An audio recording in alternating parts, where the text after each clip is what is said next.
Digital ডিভাইসগুলো মানে আমাদের ফোন কম্পিউটার এগুলো সব ডেটা মনে রাখে কি করে?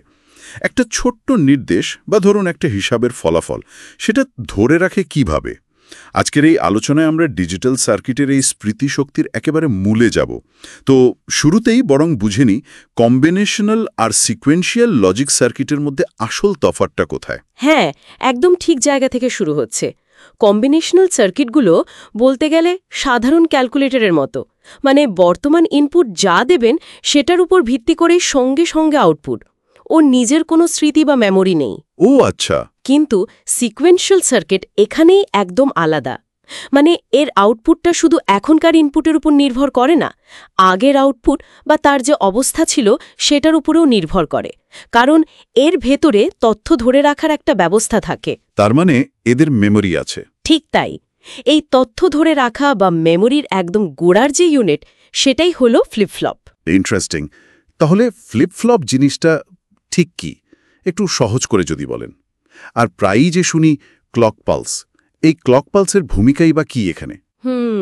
ফ্লিপ-ফ্লপ হলো বলতে পারেন ডিজিটাল সার্কিটের সবথেকে ছোট মেমোরি ইউনিট। এটা মাত্র 1 বিট ডেটা মানে 0 অথবা 1 ধরে রাখতে পারে। একে অনেকে বাইস্টেবল মাল্টিভাইব্রেটরও বলে, কারণ এর দুটো স্থির অবস্থা আছে, 0 আর 1। আচ্ছা, আর ক্লক পালস? আর ক্লক পালসটা হলো একটা রেগুলার সিগন্যাল, একটা স্পন্দন, অনেকটা ধরুন হার্টবিট বা মেট্রোনোমের তালের মতো। এই সিগন্যালটা পুরো সার্কিটের বিভিন্ন অংশের কাজকে একটা ছন্দে বেঁধে রাখে, মানে সিঙ্ক্রোনাইজ করে, যাতে সবকিছু একদম ঠিক সময়ে ঘটে। তাহলে মনে রাখার জন্য ফ্লিপ-ফ্লপ কত বিট ডেটা ধরে? 1 বিট। একদম। বেশ ভালো উপমা দিলেন। কিন্তু একটা প্রশ্ন আসছে মনে, ল্যাচ আর ফ্লিপ-ফ্লপ এগুলোর মধ্যে পার্থক্যটা ঠিক কোথায়? দুটোই তো মেমোরি এলিমেন্ট মনে হচ্ছে। খুব জরুরি প্রশ্ন এটা। হ্যাঁ, আসল পার্থক্যটা হলো ওরা কখন ইনপুট দেখে আউটপুট বদলায়, মানে ওদের ট্রিগারিং মেকানিজমটা আলাদা। ল্যাচ হলো লেভেল ট্রিগার্ড। লেভেল ট্রিগার্ড মানে ক্লক সিগন্যালটা যতক্ষণ একটা নির্দিষ্ট লেভেলে থাকে, ধরুন হাই বা 1, ততক্ষণ সে ইনপুটের যে কোনো পরিবর্তন গ্রহণ করতে পারে আর আউটপুটও বদলাতে পারে। ও আচ্ছা, যতক্ষণ হাই ততক্ষণ অ্যাক্টিভ। হ্যাঁ, আর ফ্লিপ-ফ্লপ হলো এজ ট্রিগার্ড। সে শুধু ক্লক পালসের শুরুতে, মানে যখন সিগন্যালটা 0 থেকে 1 হচ্ছে, এটাকে বলে রাইজিং এজ, অথবা শেষে যখন 1 থেকে 0 হচ্ছে, ফলিং এজ। ঠিক ওই মুহূর্তেই ইনপুটটা দেখে আর সেই অনুযায়ী আউটপুট বদলায়। বাকি সময়টা সে ইনপুটকে পাত্তা দেয় না। তার মানে ফ্লিপ-ফ্লপ শুধু ক্লকের ধারে কাজ করে, শুরুতে বা শেষে। ঠিক। এই এজ ট্রিগারিংয়ের জন্য জটিল সার্কিটে অনেক বেশি নির্ভরযোগ্য সিঙ্ক্রোনাইজেশন পাওয়া যায়। তাহলে কোনটা ক্লকের পুরো লেভেল জুড়ে সচল থাকে আর কোনটা শুধু প্রান্তে বা এজে সাড়া দেয়? ল্যাচ হলো লেভেলে আর ফ্লিপ-ফ্লপ হলো প্রান্তে। একদম ঠিক। বোঝা গেল ব্যাপারটা। এবার তাহলে বিভিন্ন ধরনের ফ্লিপ-ফ্লপের জগতে একটু ঢোকা যাক। যেমন ধরুন RS, JK, D আর T ফ্লিপ-ফ্লপ। এদের কাজগুলো কি রকম? অবশ্যই প্রত্যেকটার নিজস্ব চরিত্র আছে, মানে বৈশিষ্ট্য আছে। প্রথমে আসি RS ফ্লিপ-ফ্লপে। এটা সবচেয়ে বেসিক। S মানে সেট, মানে আউটপুটকে 1 করা, আর R মানে রিসেট, মানে আউটপুটকে 0 করা। অনেকটা লাইট অন বা অফ করার মতো? হ্যাঁ, অনেকটা সেরকমই। S দিয়ে অন, সেট, R দিয়ে অফ, রিসেট। কিন্তু এর একটা সমস্যা আছে। S = 1 আর R = 1, এই দুটো ইনপুট যদি একসাথে দেওয়া হয় তাহলে আউটপুট কি হবে সেটা অনিশ্চিত। এটাকে বলে ফরবিডেন স্টেট বা নিষিদ্ধ অবস্থা। এটা ডিজাইনে সমস্যা করে। তাহলে কোন ইনপুট কম্বিনেশনটা RS ফ্লিপ-ফ্লপে এড়িয়ে চলতে হয়? S = 1, R = 1। একদম। এরপরে আসছে JK ফ্লিপ-ফ্লপ। এটা আসলে RS এর একটা উন্নত সংস্করণ। এটা ওই S = 1, R = 1 এর মতো অনিশ্চিত অবস্থাটা সামলে নেয়। JK ফ্লিপ-ফ্লপে যখন J = 1 আর K = 1 হয়, তখন আউটপুটটা টগল করে। টগল করে মানে? টগল করে মানে আগের আউটপুট যা ছিল তার ঠিক উল্টোটা হয়ে যায়। 0 থাকলে 1 হয়, 1 থাকলে 0 হয়। এই টগল করার বৈশিষ্ট্যটা কাউন্টার বানানোর জন্য খুব দরকারি। আচ্ছা। তবে সাধারণ লেভেল ট্রিগার JK ফ্লিপ-ফ্লপে আবার একটা অন্য সমস্যা হতে পারে, যাকে বলে race around condition. Race around condition, সেটা আবার কি?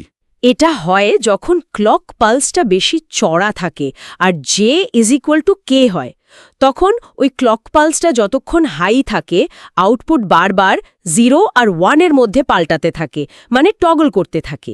এটা আমরা চাই না। যাই হোক, জেকে ফ্লিপ ফ্লপ কোন অবস্থায় টগল করে? যখন J = 1, K = 1। হ্যাঁ, আর এই রেস অ্যারাউন্ড সমস্যার সমাধান হিসেবেই এসছে master slave JK flip flop. ও, মাস্টার স্লেভ। হ্যাঁ, এখানে আসলে দুটো ফ্লিপ ফ্লপ একসাথে জুড়ে দেওয়া হয়, একটা মাস্টার আর একটা স্লেভ। ক্লকের একটা প্রান্তে মাস্টার ডেটা নেয়, অন্য প্রান্তে স্লেভ আউটপুট আপডেট করে। ফলে ওই বারবার টগল করার সমস্যাটা হয় না, আউটপুট অনেক স্থিতিশীল থাকে। বেশ বুদ্ধিমানের মতো সমাধান। এরপর আসি ডি ফ্লিপ ফ্লপে। ডি মানে ডেটা, একে ডিলে ফ্লিপ ফ্লপও বলে। এর কাজ খুব সহজ। ক্লকের নির্দিষ্ট এজে, মানে রাইজিং বা ফলিং এজে, ডি ইনপুটে যা থাকে 0 বা 1, সেটাই সোজা আউটপুটে চলে আসে, আর পরের ক্লক এজ না আসা পর্যন্ত ওই ডেটাটা ধরে রাখে, মানে ডেটাকে এক ক্লক সাইকেল ডিলে বা দেরি করিয়ে দেয়। ও তাই, ডিলে ফ্লিপ ফ্লপ নাম। এটা কোথায় কাজে লাগে? এটা ডেটা সাময়িকভাবে ধরে রাখার জন্য খুব দরকারি, যেমন ধরুন শিফট রেজিস্টার বা ডেটা বাফার তৈরি করতে। তাহলে ডি ফ্লিপ ফ্লপের আউটপুট কাকে অনুসরণ করে? ইনপুট ডি কে। একদম। আর শেষে আছে টি ফ্লিপ ফ্লপ। টি মানে টগল। টগল জে কে এর মতো? হ্যাঁ, অনেকটা। তবে এর একটাই কন্ট্রোল ইনপুট, টি। ক্লকের নির্দিষ্ট এজে যদি টি ইনপুট 1 থাকে তাহলে আউটপুট টগল করে, মানে 0 থাকলে 1, 1 থাকলে 0 হয়ে যায়। আর যদি টি বারবার 0 থাকে তাহলে আউটপুটের কোনো পরিবর্তন হয় না, যা ছিল সেটাই থাকে। এটাও কাউন্টার ডিজাইনে খুব ব্যবহার হয়। তাহলে টি ফ্লিপ ফ্লপ কখন টগল করে? যখন টি = 1 থাকে। ঠিক। আচ্ছা, এই ফ্লিপ ফ্লপগুলোতে আরও দুটো ইনপুটের কথা শোনা যায়, প্রিসেট আর ক্লিয়ার। এগুলোর কাজ কি? আর ওই যে বলছিলেন এজ ট্রিগার্ড, সেখানে পজিটিভ আর নেগেটিভ এজ ট্রিগারিং ব্যাপারটা ঠিক কি? হ্যাঁ, প্রিসেট বা PR আর ক্লিয়ার বা CLR, এগুলো হলো অ্যাসিনক্রোনাস ইনপুট। অ্যাসিনক্রোনাস মানে এরা ক্লক পালসের ওপর নির্ভর করে না। ক্লক পালস আসুক বা না আসুক, এরা যখনই অ্যাক্টিভ হবে তখনই ফ্লিপ ফ্লপের আউটপুটকে ফোর্স করে একটা নির্দিষ্ট অবস্থায় নিয়ে যাবে। প্রিসেট অ্যাক্টিভ হলে আউটপুট তৎক্ষণাৎ 1 হয়ে যায়, আর ক্লিয়ার অ্যাক্টিভ হলে আউটপুট তৎক্ষণাৎ 0 হয়ে যায়। অনেকটা এমার্জেন্সি ওভাররাইড সুইচের মতো। ও, মানে ক্লকের অপেক্ষা না করেই কাজ করে। একদম। তাই এরা অ্যাসিনক্রোনাস। আর এজ ট্রিগারিংয়ের কথা বলছিলেন। পজিটিভ এজ মানে হলো যখন ক্লক পালসটা 0 থেকে 1-এ উঠছে, মানে লো থেকে হাই হচ্ছে। আর নেগেটিভ এজ মানে যখন ক্লক পালসটা 1 থেকে 0-তে নামছে, মানে হাই থেকে লো হচ্ছে। ফ্লিপফ্লপটা এর মধ্যে কোন এজে সক্রিয় হবে সেটা তার ডিজাইন অনুযায়ী ঠিক করা থাকে। তাহলে প্রিসেট বা ক্লিয়ার কি ক্লকের উপর নির্ভরশীল? না, নির্ভরশীল নয়। ঠিক। বেশ, এবার সব ফ্লিপফ্লপের জন্য এক্সাইটেশন টেবল বা ট্রানজিশন টেবলও থাকে। সেগুলোর মূল কাজটা কি, যদি একটু সংক্ষেপে বলেন? এক্সাইটেশন টেবল, এটা কিন্তু খুব গুরুত্বপূর্ণ, বিশেষ করে যখন আমরা ফ্লিপ ফ্লপ ব্যবহার করে কোনো সিকোয়েন্সিয়াল সার্কিট ডিজাইন করি, যেমন কাউন্টার বা রেজিস্টার। এই টেবিলটা দেখায় যে ফ্লিপ ফ্লপের বর্তমান আউটপুট অবস্থা, যাকে আমরা বলি QN, থেকে পরের ক্লক পালসে আমরা যে কাঙ্ক্ষিত আউটপুট অবস্থা চাই, যাকে বলি QN+1, সেই পরিবর্তনটা ঘটানোর জন্য ফ্লিপ ফ্লপের কন্ট্রোল ইনপুটগুলোতে, যেমন RS ফ্লিপ ফ্লপের জন্য S আর R, JK এর জন্য J আর K, D এর জন্য D বা T এর জন্য T, ঠিক কী মান দিতে হবে। ও, মানে পরের অবস্থাটা কি চাই সেটা ঠিক করলে কি ইনপুট দিতে হবে সেটা টেবিল থেকে জানা যায়। এটা সার্কিট ডিজাইনের সময় প্রয়োজনীয় ইনপুট লজিকটা বের করতে সাহায্য করে। ট্রানজিশন টেবিল আবার উল্টোটা দেখায়। বর্তমান অবস্থা আর বর্তমান ইনপুট জানা থাকলে পরের অবস্থাটা কি হবে। তাহলে এক্সাইটেশন টেবিল কি নির্ধারণে সাহায্য করে? কাঙ্ক্ষিত স্টেট পরিবর্তনে কি ইনপুট প্রয়োজন সেটা। খুব ভালো। তাহলে আজকের আলোচনার মূল নির্যাসটা যদি এক জায়গায় আনি, ফ্লিপফ্লপ হলো ডিজিটাল সার্কিটের মেমোরির একদম বেসিক একক। এটা ক্লক পালসের সাহায্যে সিঙ্ক্রোনাইজড হয়ে কাজ করে আর 1 বিট তথ্য ধরে রাখতে পারে। আর বিভিন্ন ধরনের ফ্লিপফ্লপ আছে, যেমন RS, JK, D, T, যাদের প্রত্যেকটার নির্দিষ্ট কাজ বা ব্যবহার আছে। ঠিক বললাম? একদম ঠিক বলেছ। এই ফ্লিপফ্লপগুলোর মনে রাখার ক্ষমতা আছে বলেই তো সিকোয়েন্সিয়াল সার্কিট তৈরি করা সম্ভব হয়েছে। আর এই সার্কিটগুলোই কম্বিনেশনাল সার্কিটের চেয়ে অনেক জটিল আর শক্তিশালী কাজ করতে পারে। যেমন ধরো কাউন্টার বানানো, ডেটা স্টোর করা, কম্পিউটারের মেমোরি তৈরি করা এ সবই সম্ভব হয়েছে এদের জন্য। তাহলে ফ্লিপ-ফ্লপের কোন বৈশিষ্ট্যটা সিকোয়েন্সিয়াল সার্কিটকে এত শক্তিশালী করে তুলেছে? ওর মেমোরি মানে স্টেট ধরে রাখার ক্ষমতা। একদম। আজকের আলোচনা তাহলে এখানেই শেষ করা যাক। আশা করি ফ্লিপ-ফ্লপের এই বেসিক ধারণাগুলো আমাদের শ্রোতাদের, বিশেষ করে যারা ইঞ্জিনিয়ারিং পড়ছেন, তাদের ভবিষ্যতের পড়াশোনা আর প্রযুক্তি জগতে পথ চলার জন্য কতটা জরুরি তা তারা বুঝতে পারছেন। ঠিক তাই।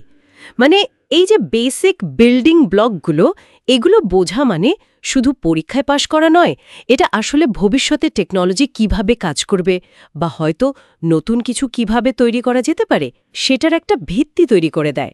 আর শেষে একটা প্রশ্ন রেখে যাই একটু ভাবার জন্য।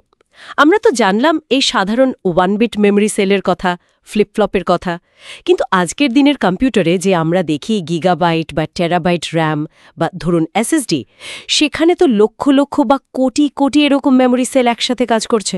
ভাবুন তো এই সরল নীতিগুলো কিভাবে এত বড় স্কেলে এত বিপুল পরিমাণ ডেটা নির্ভুলভাবে আর এত দ্রুত গতিতে পরিচালনা করে। এটা নিয়ে কিন্তু আরও গভীরে জানার চেষ্টা করা যেতে পারে।